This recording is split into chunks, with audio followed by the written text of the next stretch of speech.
And we are back here on Patriots 4th and 2. Derek Haven, Steve Ballesteric hosting as always. We have on a special guest today, Mike Diabate. We are going to be talking to you about the 2025 prospect draft class of cornerbacks and safeties today. So we're going to continue this preview episode. Also, a couple other topics we're going to throw in, brought to you by patsfans.com. Please do subscribe to us on our Patriots 4th and 2 YouTube channel and Apple Podcasts. Like, share, leave us a review on Apple Podcasts or wherever you listen to your podcast. It keeps us high in those podcast rankings so other Patriots fans can find us. Before we get into anything, I always have to do this. Steve, how you doing, man?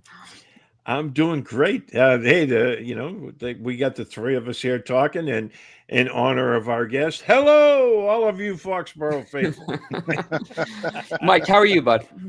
I'm doing well, thanks, Derek. I mean, it feels so far away, but yet it feels so close. But you know what? Having you guys have me on today and getting a chance to share the microphone with you here on Pat's Patriots 4th and 2, it always feels like home. So I appreciate the invite and glad to be here today. You are welcome anytime. So let's jump right in. Steve, there was a topic that you wanted to, kind of start the show off with. Yeah, it's a comical topic. I think everyone will get a kick out of this. And whoa! So this is basic math. Yep. 1 + 1 = 7.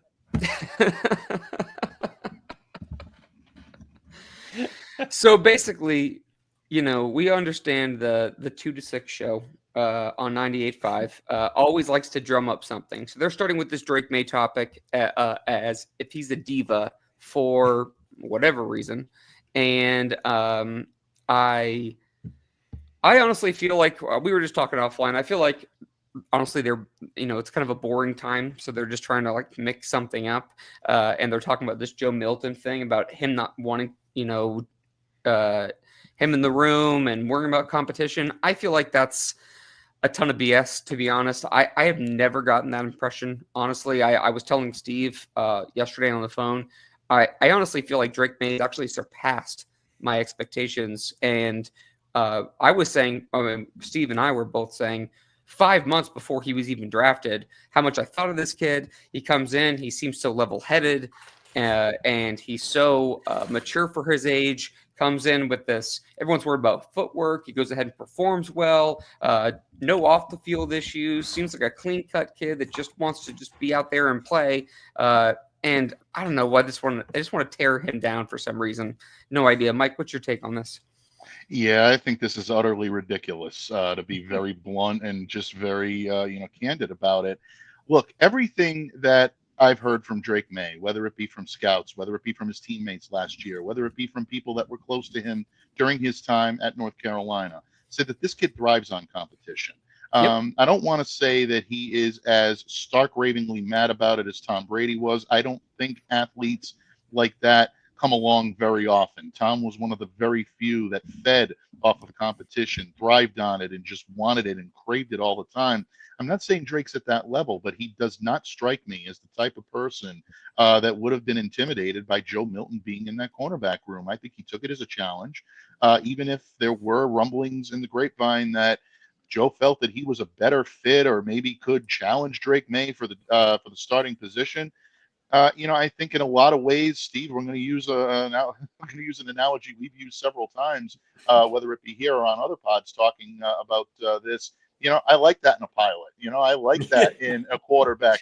You want these guys to feel confident. You want them to push you to your absolute max because it's only going to make you better. Drake May has that unique makeup. He has that mental ability to rise above some of the difficulties that, he may encounter either in whether it be, when he's on the field or whether it be his mechanics or whether he's working through some issues that he's still trying to work through as a young quarterback in this league, having someone there like a Joe Milton to push him only motivates him to be a better player. So, no, I think this is a fabricated story. I think it is a clickbaitish type story or, Yes. Something that's going to garner attention. If you're looking for eyes and you're looking for ears or you're looking for hate listens, this is the way to go. But use your eyes, use your common sense, come back to reality, and you'll see that the depth on this story is about as thin as a playing card. I love that line. I'm going to keep that one. Yeah. What's your take? What's your take, Mike? Since we have you on it, I don't want to spend too much time on this because I want to get into what we were going to discuss, which is some of the prospects and some of the positional needs and things like that. But what's your take on the Joe Milton trade, Mike? Well, I think a lot of Patriots fans were hoping for a bigger return on investment. I mean, obviously, Yep. they would love to say that the Patriots got more than a conditional fifth-round pick from the Dallas Cowboys. But I think there are a lot of factors that you have to remember here. One is that Joe Milton wanted to relieve, reportedly. I mean, at least if the reports are holding up and they stand true about the way this went down, he was someone that wanted out of the New England Patriots organization because he felt he has the ability to start elsewhere in shorter order. He was never going to get that opportunity here in New England. So that's Yep. automatically going to limit the type of teams that are out there trying to bid for his services. And in that regard, it also limits the Patriots' ability to be able to move him. Because if, again, reports are correct, Mike Vrabel was the type of coach that wanted this type of distraction out of the room by the time he started the That's very offseason clear. workout programs here. So, and I think you're seeing that with the first couple of days here in New England. I think you're looking at a new era. I think you're looking at a new style. I think you're looking at a new attitude for these New England Patriots. I don't think they wanted distractions around. And again, if it sounds like I'm coming back and I'm dancing around this previous subject that we just talked about and Drake May not wanting Joe Milton in the room, no, this was a coach's style distraction that could Mhm. take away from team chemistry, not something that could cause problems between Drake and between Joe. So I don't want to make it seem like, oh, well, this feeds into that argument. It certainly does not. That's not the point I'm trying to make here, folks. What I am trying to say is that with the two combined forces that were working against the New England Patriots, getting a conditional fifth rounder all of a sudden looks pretty good considering the time restraints that you were under and considering you're dealing with a quarterback that really did not want to be here. Mike Vrabel doesn't want guys in this room that are half paying attention, that are half committed to this team. He wants guys that are going to be all in. I think it's a great opportunity for Joe. I'm really happy for him. He was a great guy to cover last year, and I think he feels this is a good opportunity for him to go to a place where he wanted to go and learn from one of the best, and who knows, maybe challenge to become the new starting quarterback of the Dallas Cowboys in short order. But at the same time, I think when you look at the Patriots' return on investment, it may have been the best they could do in the time that they had. I would love to say they could have got a third or a fourth rounder, but I just don't know how realistic it was. So I'll tell you this from a Cowboy standpoint, I think it makes a lot of sense to have him as backup. I also am not convinced that Jerry Jones loves for some reason like him and Dak Prescott just don't seem to mix well. So I'm wondering if he's hoping that he can get a cheap backup that can maybe spark some controversy there for whatever reason because they like drama. I honestly think this all comes down to Mike Vrabel. I don't think it comes down to Drake Mays wanting this. Joe Milton could have said he wanted to leave because he wanted to be a backup. Well, that's fine. But honestly, if they really wanted him or they really thought that much of him, he would have been here. That's I think Mike made it pretty clear with his signing of Josh Dobbs that he was going to go ahead and move with the veteran quarterback and someone he trusted, someone he worked with in Tennessee. And he obviously didn't think that highly of Joe Milton. I don't really, there's been a lot of layers to this story, Mike. And honestly, I feel like it's getting we're getting kind of into the crazy part of the conversation and the clickbait kind of part of the conversation because I think people are overthinking it. But I really just think it boils down to this one point, which is been consistent since the moment Mike Vrabel was announced as next head coach, which is it is Mike Vrabel's show. He wants a specific room. He wants specific chemistry. He wants to kind of flip some things over and move things in a certain way. It's really just that simple. Oh, 100%. Absolutely. And again, I think it comes back to a great point that you made, Derek.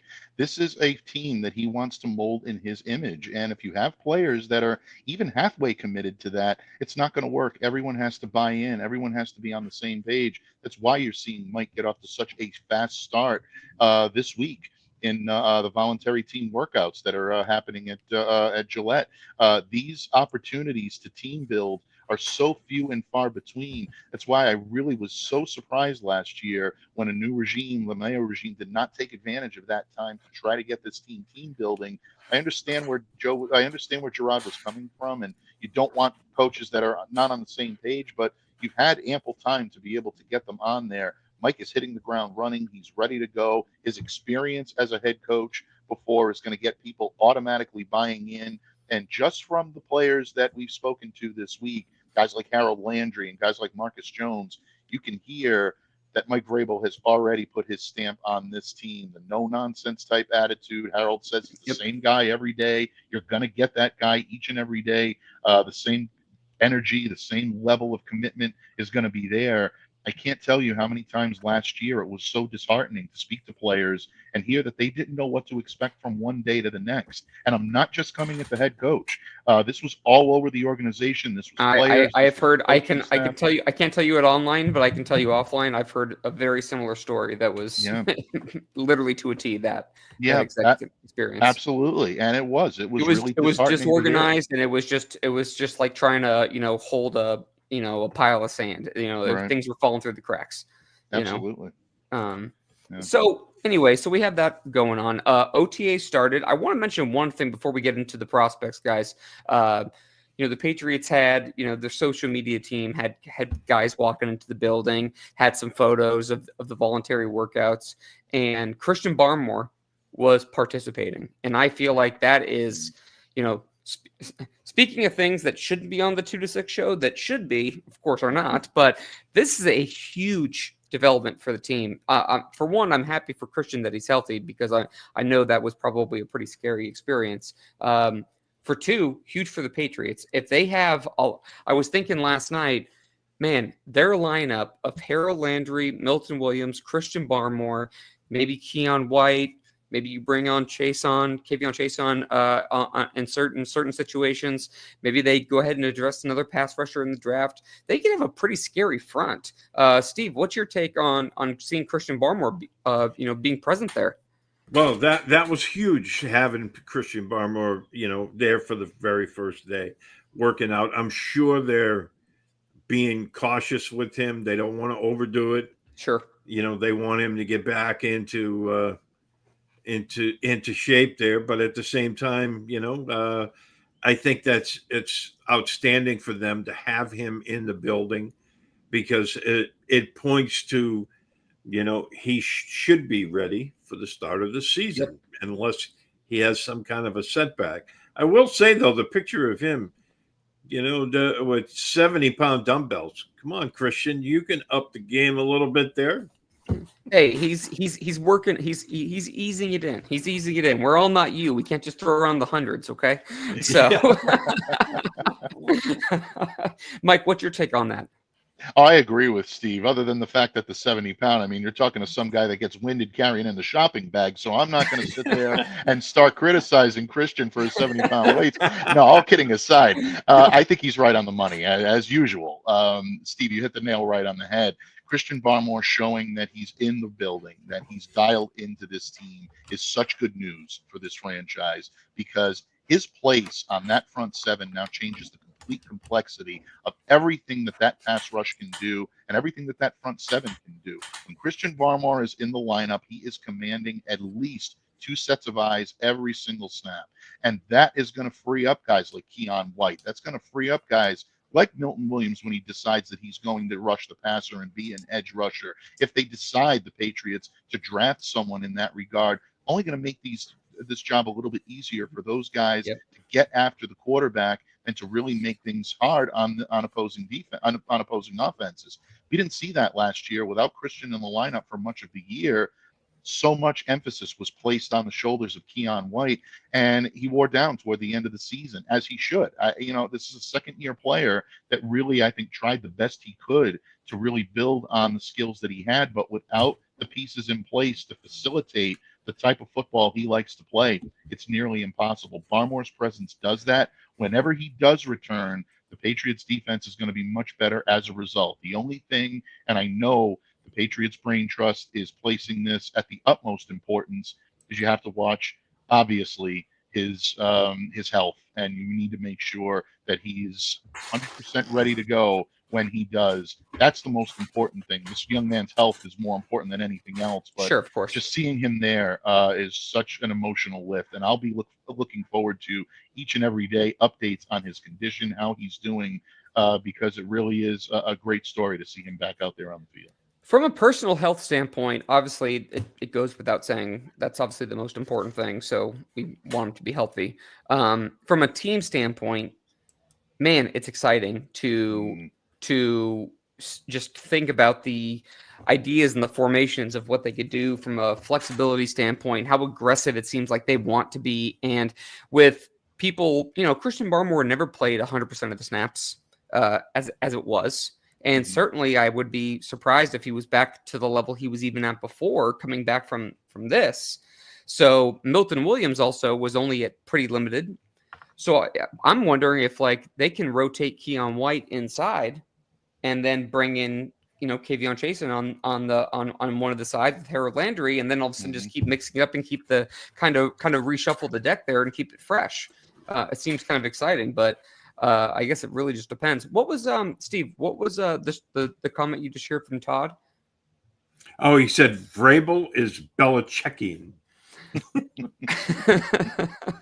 He is. Todd's absolutely right. You're seeing a lot of Belichickian influence, I think, this year in the way the Patriots are going about doing business. And, Mike is going to be his own guy. He's not going to be a Bill clone. Yep. This is not going to go back to the days of a Belichickian regime. So anybody that's a little squeamish when you hear that, don't think that, we're reverting back into the same, system. And Mike we has saw a couple literally of years said ago. that recently on a podcast.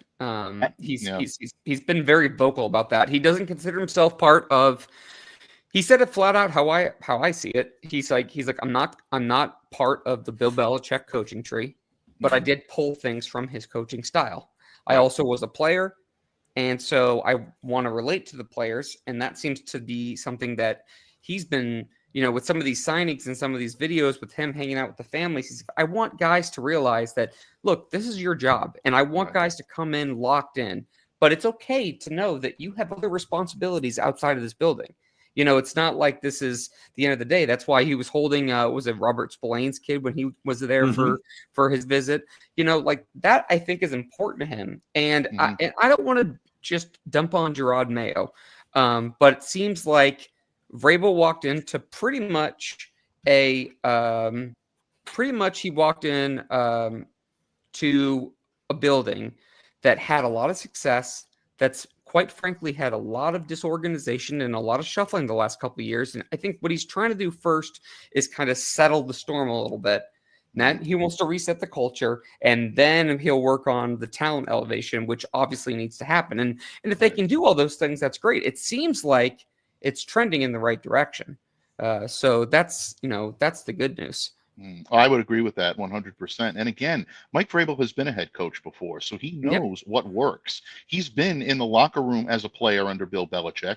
He knows which styles that Bill what traits that he has that have worked with the players and landed and have been effective. He also knows which haven't been so effective and which haven't landed with the players and maybe rubbed some guys the wrong way. So Mike's going to walk that tightrope very finely to make sure that he's using the strengths rather than the weaknesses of that Belichickian system. And again, he's also incorporating things of what he's done as a head coach, and he knows what's worked for him and what hasn't. So in that regard, I think right now he's playing those sides very, very well, and he's using all of his advantages to his own advantage, trying to limit the amount of weakness that you're seeing. I agree with you. It sounds an awful lot like, and I speak for myself, I'm not going to speak for you gentlemen, but when we praise Mike Vrabel, it sounds an awful lot like we're coming at Gerard Mayo, and that's certainly never my intention. My intention is only It just seems like Gerard Mayo. It just seems like Gerard Mayo to me. Just to interject, sorry, I didn't want to cut you off, but just to interject, it just seems like it's like you can't say one thing without making it seem like Gerard Mayo was totally incompetent. I just think he was a little bit in over his head. That's all it is. I mean, There's no knock on the guy for trying it for the first time. It just seems like, and we knew it was. Let's be honest. call a spade a spade. That boat was going to be shaky once Bill Belichick left. Anyways, there was no. It's like when Tom Brady left. It was going to be really hard to go to the next guy without there being some kind of turbulence. So I think right now, Vrabel steadying the ship is really just the operative goal. Yeah, he's absolutely the voice you need in that locker room right now. Last year at this time, there were so many fractures, so many fissures in the Patriots foundation that one man who had never coached at any level before at the head level could possibly repair. It was too much to ask of anyone, Yeah. let alone a coach that was coming in with a relatively inexperienced staff around him. And I think just a perfect storm for a lot of difficulty and a lot of problems just compounded everything you saw last year. That's one thing you will not have to worry about this year. Mike Vrabel has packed the room with experienced coaches.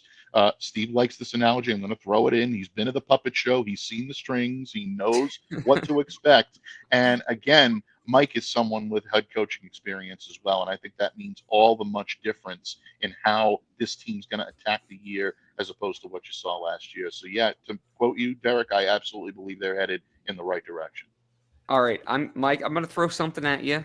Okay, because Steve knows I love to do this. I love to just throw things at people randomly, and then we'll go to the prospects. This is a little bit of change in lanes here. There's been a lot of talk. There's been a lot of draft smoke. It is smoke season time for the draft, and there's been a lot of talk a couple weeks ago about 2 quarterbacks going in the top 3. Now it seems like there's only going to be one in Cam Ward. So that means that probably, in all likelihood, Abdul Carter and Travis Hunter are not going to be on the board for the Patriots at number 4. If you're the Patriots, you can't trade in this scenario. Okay. Who's the pick? Will Campbell. Yeah, me too. I still go with Will Campbell. And look, I understand that there are fans out there that are concerned with the wingspan. I will tell you, don't be overly concerned with the arm length. I think that is massively overrated. And I think a lot of people place too much emphasis on purely the arm length. It's the wingspan that concerns me a little bit because there are ways in which he can be bypassed and not something that you really want to have as an ideal trait in your starting left tackle, the cornerstone of your offensive line for many years to come. However, I always look to the source of information when it comes to the scouting reports that are out there on certain players. And I hold, as you both gentlemen do, in the highest regard, the word and the opinion of Dante Scarnecchia. When Dante comes out and says that this kid has the intangibles to make you forget about any of the measurable shortcomings he may have on the field, to me, that says all I need to know about Will Campbell. Will Campbell is a proficiently technical blocker. He absolutely is able to be someone that can provide both pass protection and also block for the run.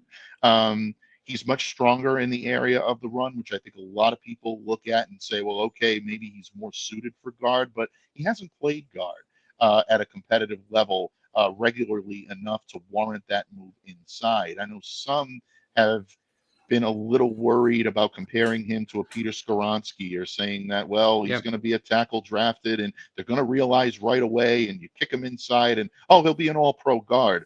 I think that to do that at the number 4 pick is ill-advised for the New England Patriots. I think if you're picking him at 4, you're looking at this kid as someone that can be the left tackle. Everything that I've seen on film with this guy says that he can play the position, and he's also a very good locker room leader. You're losing David Andrews this year. You need someone that is going to be able to come in and right the ship in that locker room at that position. Offensive linemen are generally among the team's most vocal leaders and among the team's most inspirational leaders, both with their endurance, their strength, and their ability to see the field in ways that a lot of other positional players can't. To me, Will Campbell is the best of the best at this point when you're looking at the prospects for this season. Armand Membu is a phenomenally talented offensive lineman, maybe even a more physically gifted lineman than a Will Campbell. But I just worry so much about his abilities as a right tackle and having to move someone over. It's not as easy as people are making it seem. There are a lot of nuances that make that a very difficult transition for players. I think you draft Campbell, and I think you go with him at number 4 to be your starting left. So Steve, so great points, Mike. Steve, I have a question for you. But just to go ahead and kind of piggyback off some of Mike's points, I do think that at the end of the day, if you just watch Will Campbell, to me, he's a player that can play. Evan Lazar on Patriots.com talks about how, the arm length discussion with him has gotten out of control. It's either you like him or you don't, and I agree. Dante Scarnecchia, we all hold in high regard. He is, he is basically said that he thinks that, it doesn't really matter with him because he feels like, he's still a technician, and he seems like a Mike Vrabel guy. I mean, his attitude, his charismatic attitude, his physicality. You mentioned Peter Skoronski. Mike was there for that. It just leans toward my feel. It just feel like it's leaning towards that. I am a little worried about the guard thing, but I still believe in him as a tackle. Steve, let me ask you this: Armand Menbu has been mentioned in a lot of conversation with the Patriots at 4, but some people bring up him as a right tackle, which is what he projects as. But some people have mentioned he can go to the left. If he can't go to the left in their mind, can you take him at right tackle, knowing that you got Morgan Moses for call it 2 years? If you're a team like the Patriots at number 4 that needs, another injection of starting talent, can you have somebody like Armand Menbu sit on the bench for 2 years? He might be a great player in 2 years, but can you afford to wait for that time? No. Yeah, because look, you need a left tackle. You just gave good money to a right tackle. Yep. Why draft another right tackle when you need a left tackle? Sure. So to me, no, not with the number 4 pick. Now, if you want to pick a guy, in the middle, if you want to trade back up, or stay at 38 or trade back up into the first round, maybe take a Josh Simmons or something from Ohio State, but what I was going to say, if you want to wait till the middle rounds and draft a right tackle, sure, for developmental purposes, I think that's fine. And that would be prudent, but to use your number 4 pick on a right tackle when you need a left, I don't think you're helping yourself in any way. Yeah, no, I'm with you. I'm with you on that front. Well, let's take a break here for podcast purposes, and as soon as we get back, we are going to talk about the cornerbacks and safeties for this upcoming draft class and where the Patriots stand from a positional need.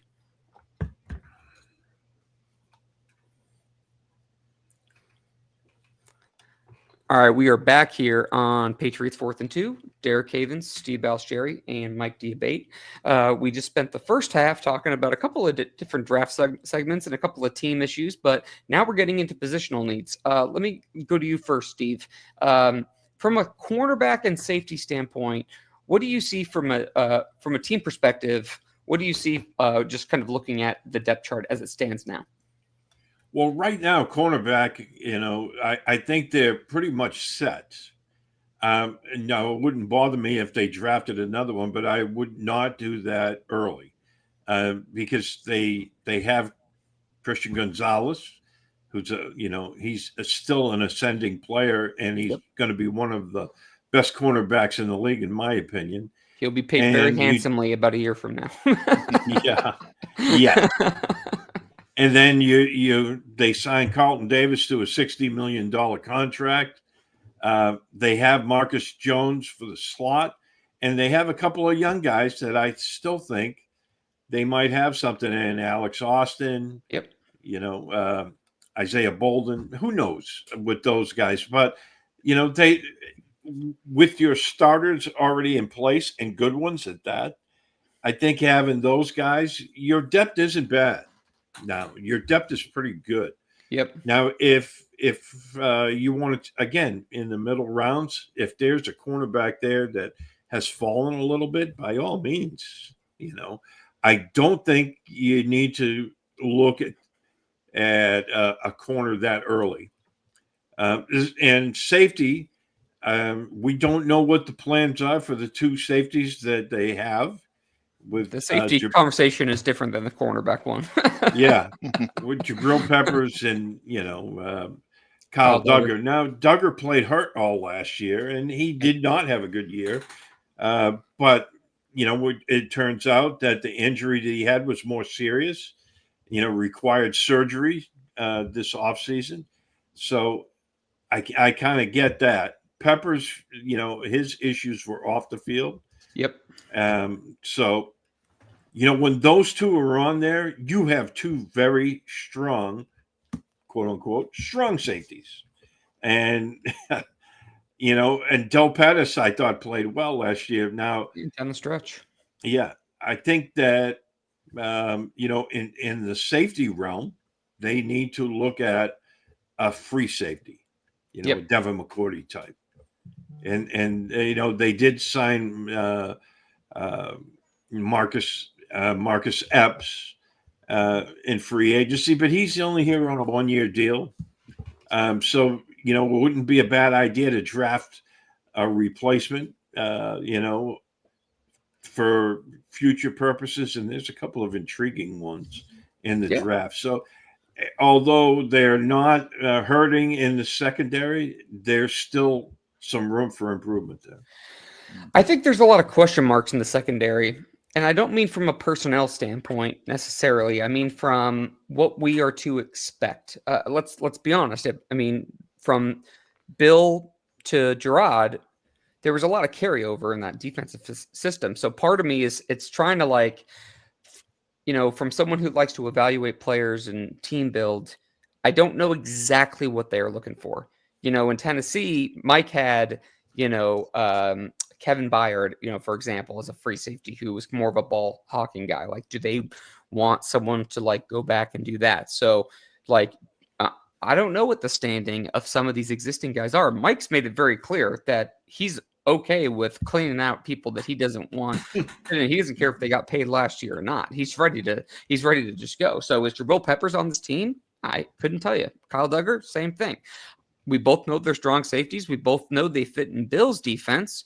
I think both could go into the box and certainly on third and long situations, but I don't know if that's what they're looking for. So that's the question to me from a cornerback standpoint.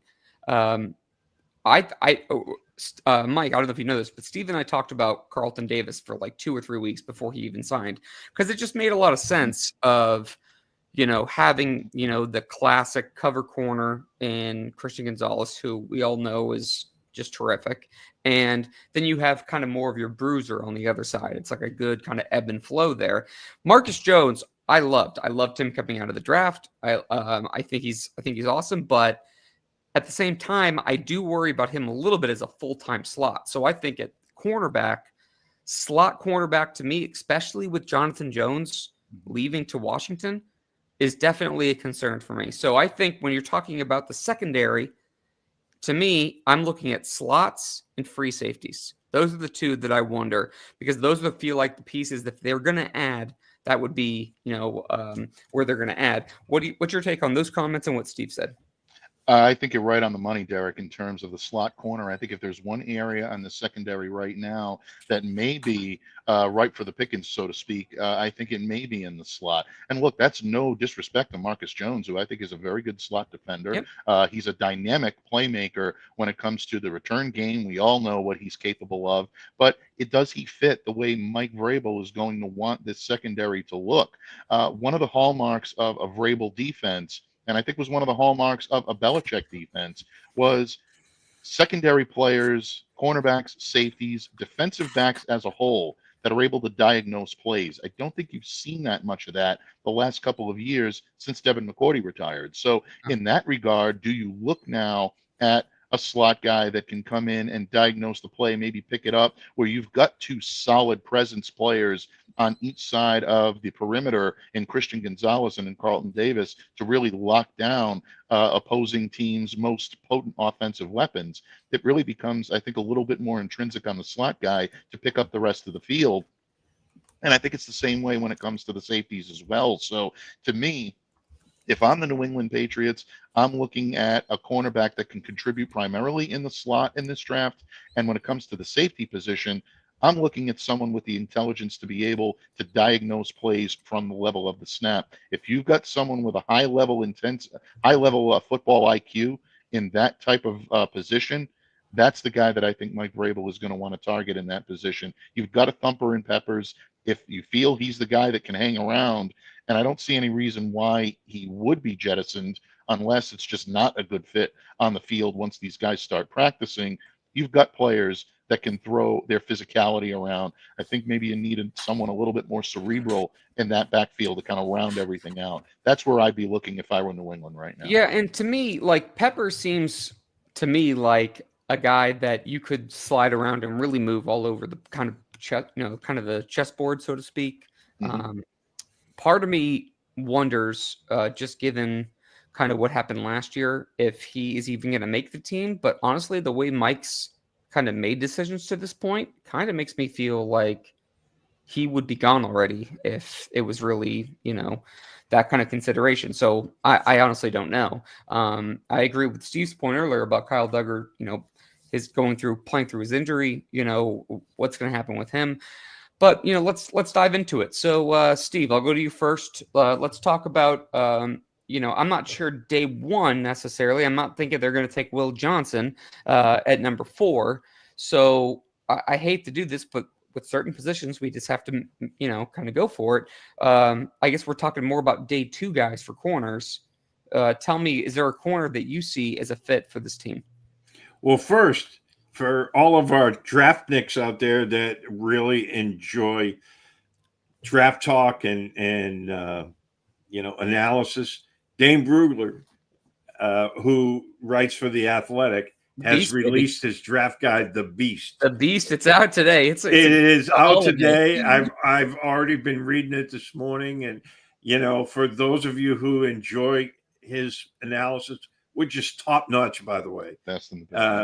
Definitely, if you're a subscriber to The Athletic, click on that. I guarantee you'll lose a couple of hours because you'll start staring at that screen, and appointments will be missed and whatnot, and you'll be all over the place. But anyway, it's honestly so impressive. It is fantastic. It is thorough. I feel like that like literally consumes his whole life. But I mean, it's so good. It's so in depth. And look, I know and if he was here in the room, I'm sure he would admit it too. That he's not going to be. It's not like he's writing the gospel, but he's just given as much information as he can to you about this specific prospect. And there's so many guys to look at, and the whole compilation is just like it's really impressive, honest to God. You just took the words right out of my mouth, because what I was going to say, the draft gospel according to Dane. Yep. It's crazy. It is crazy. But, yeah, it's great stuff. So now back onto the cornerbacks. Yep. Do they still need one? I think they do. It's not, to me, it's not a pressing need. No. You guys talked about having another slot guy. I think that wouldn't be a bad idea. I still like Austin, though. I mean, I do too. I know that he hasn't got all the way there yet, but I wouldn't be in a rush to throw him out with the bathwater. But yeah, I would look at again, we're not talking about a day one early guy. We're talking about maybe third round, probably. Yeah, so probably. When we're talking about a third, yeah, day 2, or maybe a guy like Siobhan Revel out of East Carolina. He's a big guy, 6'2", 202. The only thing worrying about him does his medicals check. Yeah, has the ACL. Yeah.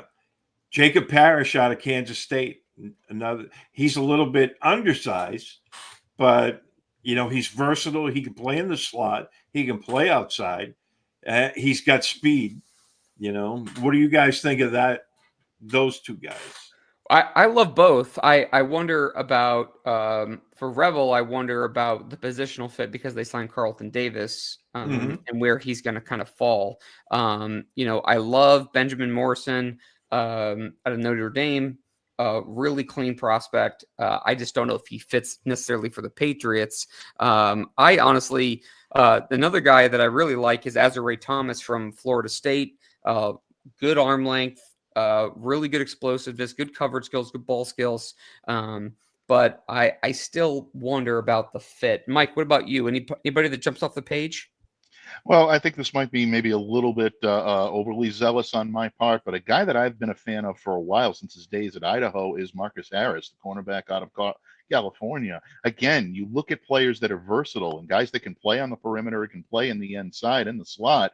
He's primarily a perimeter guy, but he reminds me a lot of Jonathan Jones in the area where his speed makes him a solid perimeter prospect. But if he can play and he can switch and make the switch inside to slot at the pro level, this is a guy that has amazing change of direction skills and someone that can get after the ball. Again, he reads the ball very well right from the snap. He gets in position and puts himself in position to be able to make plays and to break up passes. And you can't ask for anything more when it comes to a cornerback. And he's also a solid special teams contributor. So to me, he kind of fits what the Patriots might be looking to do here. If I'm the Pats and I'm prioritizing this or in any way, shape, or form, not necessarily top of the heap priority. I agree with you, Steve. It's not a top priority for the Pats to get someone in here, but the secondary has always been a strong component of a Belichickian style defense and of Vrabel's defenses. He's always had solid players from top to bottom on that depth chart.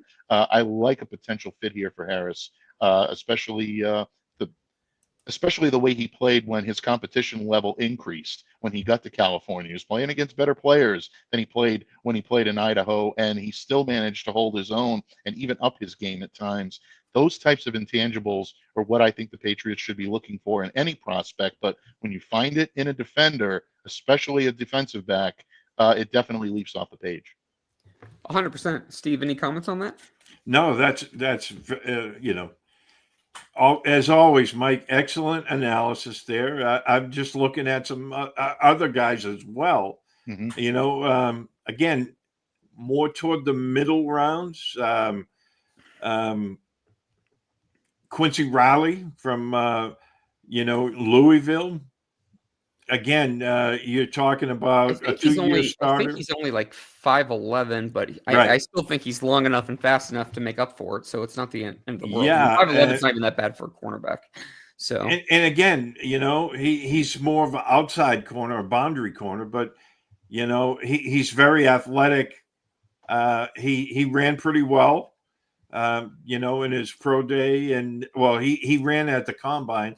I don't know if he worked out in his pro day or not. I'd have to double check on that. But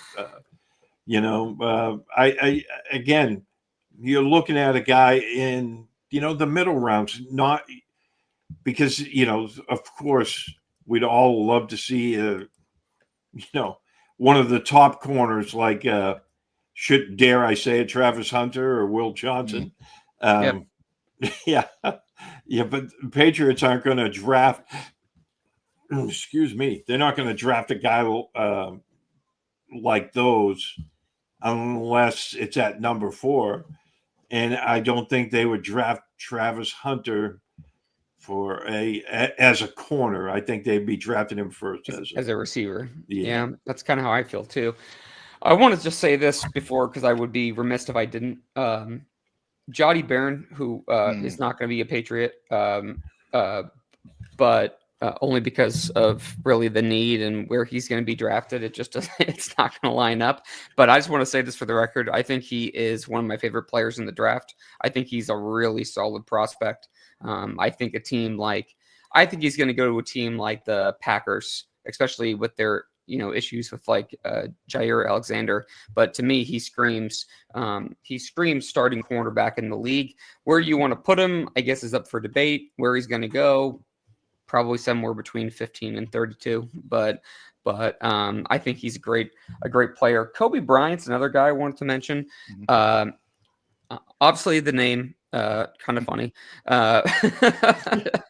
But he reminded me a lot of Jack Jones, kind of an intriguing prospect, similar build, similar length, similar size, but he reminds me like someone like that only because he plays very dangerous. Shout out to Val Kilmer. Uh, he's like, that's right, I am dangerous. Anyway, he just likes to play a little bit of what I call trick or treat, style of play, where he'll get burned on some plays, he'll make up for it on some other ones. We've seen those come through the halls of New England before. He just makes it interesting to me. He's kind of an intriguing guy. I know there's a couple off the field stuff. Obviously, as we've said before on these kind of shows, these are guys that we just kind of like, that pique our interest. The off the field stuff, the medicals, it's impossible for us to know that information unless you're in that building. So those are kind of outliers. Mike, anybody else that you want to mention? I'm sorry, you broke up a little bit, Derek. Can you repeat? I'm sorry. Is there anyone else that you want to mention for corners? No, I think, at this point, I think you guys have kind of, taken all the ammunition I had in the bag at that point for the corners.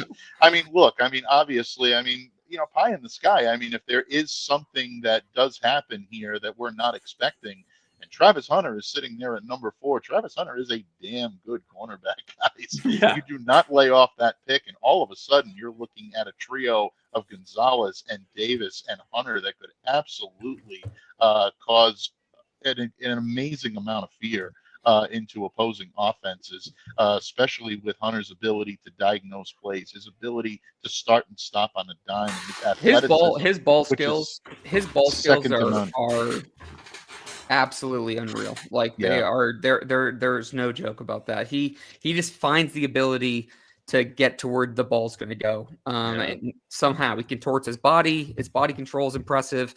His hands are tremendous. I wonder about his ability. It sucks because I would like to draft him as a receiver in a perfect world, but I'm starting to double guess myself and wonder if that's putting a square peg in a round hole, because he might be better off at a corner. And you might look at it and say, oh, Christian Gonzalez, you just spent all this money on Carlton Davis. Well, if you had Travis Hunter there, and that puts Marcus Jones down a slot, okay, no big deal. And then you still have Alex Austin. That's a really pretty comfortable, five group of cornerbacks there that I feel good about. But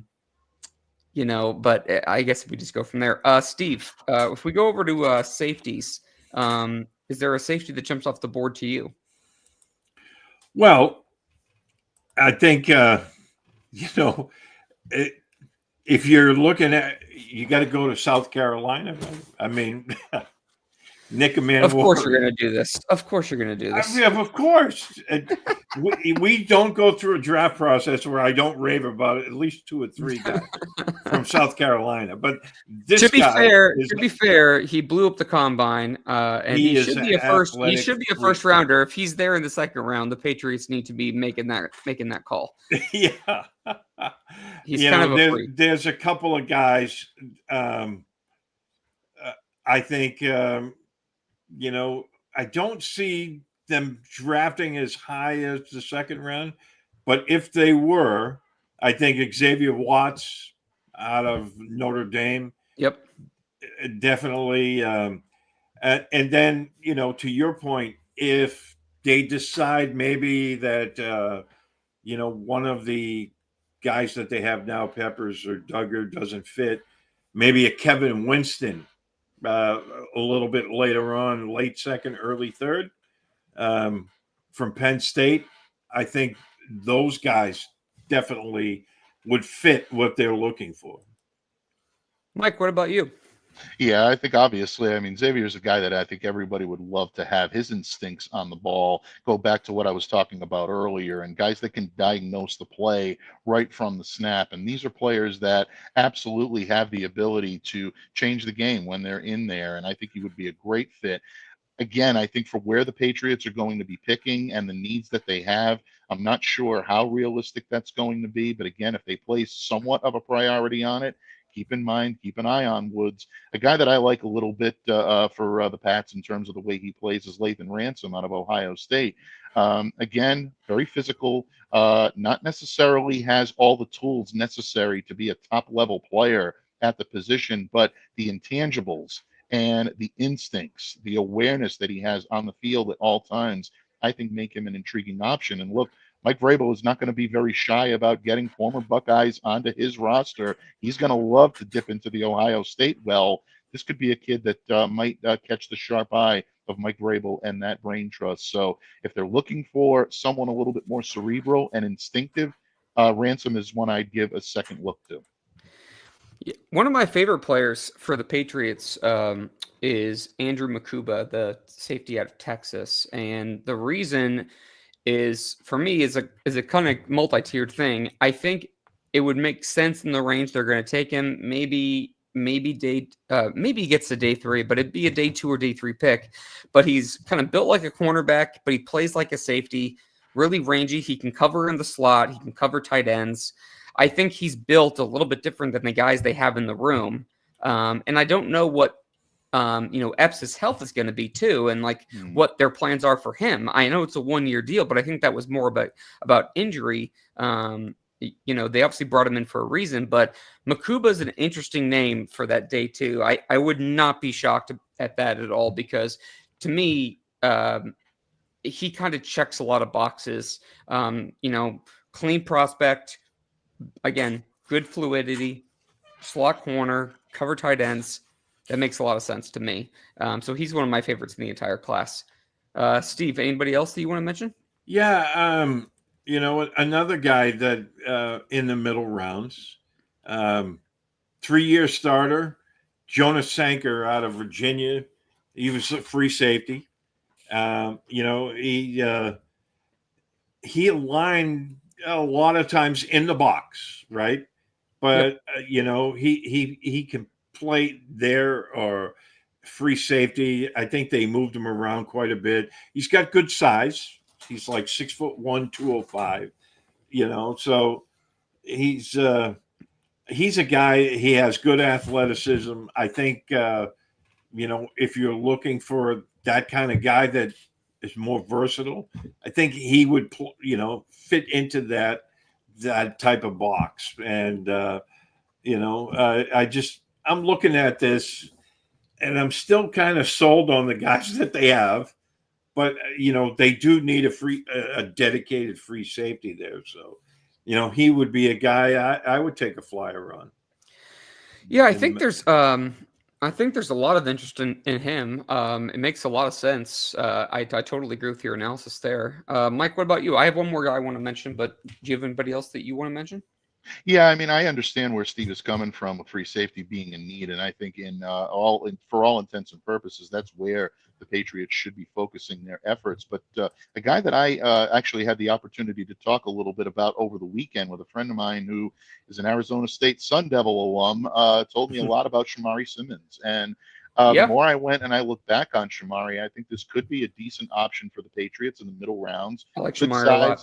Yep. Good size, 6 foot, 185, 72 tackles last year, 4 pass breakups. But go back and see what he did for Arizona State in 2024. This kid came up with big plays in clutch situations. And again, if you're looking for the type of player that can make a difference, not necessarily on every snap, not necessarily on every down, but someone that can get in the game, understand the gravity of and the weight of the situation that he's coming into, and still be able to step up and make the play, I think that spells some good things about you. So always look to the level of competition.